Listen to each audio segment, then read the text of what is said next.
Je voudrais aujourd'hui aborder le dossier de la 122, qui est un exemple illustratif du bilan de Vincent Descoeur. Sur ce point, les choses n'ont pas bougé depuis 2007, alors qu'il nous disait que c'était sa priorité absolue en matière de désenclavement. Tout le monde s'accorde à dire qu'il faut 270 millions d'euros pour réaliser la modernisation de la 122. Il y a ce qu'on appelle un PDMI qui prévoit 40 millions dans les années à venir. On voit qu'à ce rythme-là, il faudrait 35 ans pour réaliser ces travaux.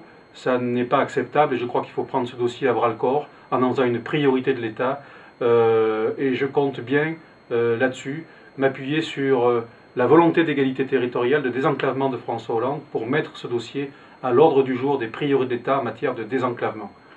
Je crois que la critique qui consiste à dire que l'Aqaba et la région sont condamnables parce qu'ils ne participeraient pas à ces travaux n'est pas justifiée.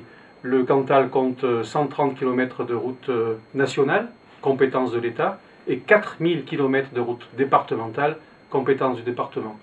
Moi je suis pour que le département s'occupe de ce qu'il regarde et mette l'argent sur les 4000 km et laisse l'État se débrouiller sur la route nationale, cette épine dorsale. En tout cas, ce sera mon combat dans les 5 ans à venir pour que, enfin, cette 122, qui est fait du surplace depuis des dizaines et des dizaines d'années que la droite prétend s'en occuper, trouve un début de travaux dans les années qui viennent avec une perspective d'accélération de cette réhabilitation totalement indispensable pour notre économie, notre attractivité et le développement de notre territoire.